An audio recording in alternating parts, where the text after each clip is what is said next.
show you how to bleach your hair without using bleach. Now, before I get into my video on how to do that, I just want to give you guys a couple updates about what's going on lately and all that good stuff. So first of all, I have a blog channel slash website, whatever you want to call it.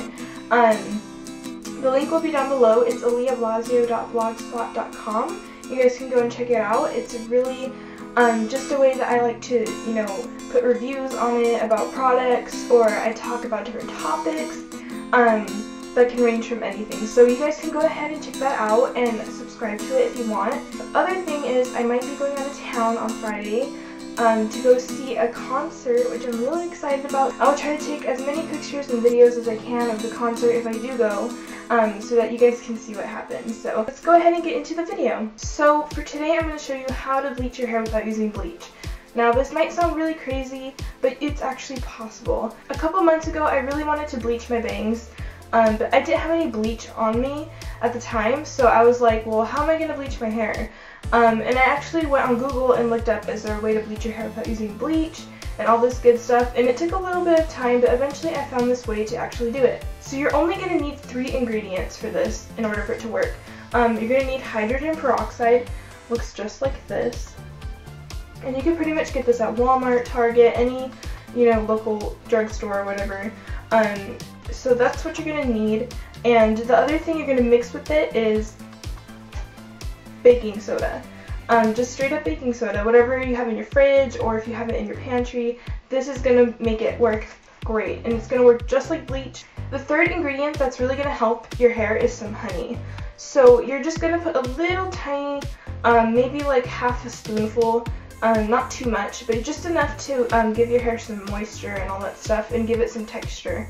So those are the 3 ingredients you need. That's really simple and it's not hard. I'm going to show you guys how much you need to put in your bowl. So the other thing you're going to need is a mixing bowl, a brush, and a comb to comb out your hair before. So I have here my mixing bowl and my brush, and it has a little tip on the end so I can kind of just like section my hair or whatever. So I also recommend you have a comb so that you can brush your hair out, just so you can get any tangles out or whatever. And so this is what we're going to use to put the mixture in. I'm going to show you exactly how much to put in and what it should look like. So here we go. Okay guys, so I have my mixing bowl ready. So it is completely empty right now. I'm going to go ahead and grab my baking soda. Okay, so you're going to want to pour about, let's start off with that much. So this is about, according to the measurements, this is about 1 ounce. So this is like a good 4 tablespoons full of baking soda.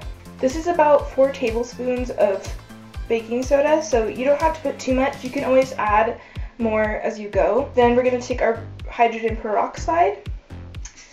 I'm going to open this lid, and you're going to pour it. It's kind of like you try to match the ratio half and half, like between baking soda and hydrogen peroxide.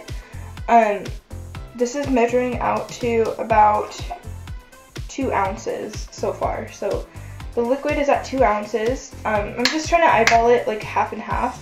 Then I'm going to take my honey, and I'm just going to add a tiny bit, not too much. So right there, about a quarter size is good. I'm going to take my brush, and I'm going to go ahead and mix this all together. And you want it to be kind of like a somewhat of a thick consistency, but not too thick. If it's runny or thick, it works the same way. And like I said, you can add baking soda to make it thicker, or you can add more hydrogen peroxide to make it a little bit thinner. So right now, I'm not liking the thickness. It's very thin. It kind of looks like milk. So I'm going to go ahead and add some more baking soda. And like I said, I kind of just eyeball it. So I just added about maybe 2 tablespoons. So I'm going to mix that in very well. Make sure there's no clumps. You do not want clumps. Same thing with bleach. You don't want clumps in the mixture. You want to make sure that it's nice and smooth. I like my mixture to be somewhat thick so that it can adhere to the hair, because if it's too thin, it's going to leak all over the place, and I hate that. So do not want that to happen. So some people like it like this texture. I like it to be a little bit thicker. So now this texture is exactly how I want it. It's kind of thick and gooey. So this is what I think should work perfectly. We're gonna go ahead and get our hair ready.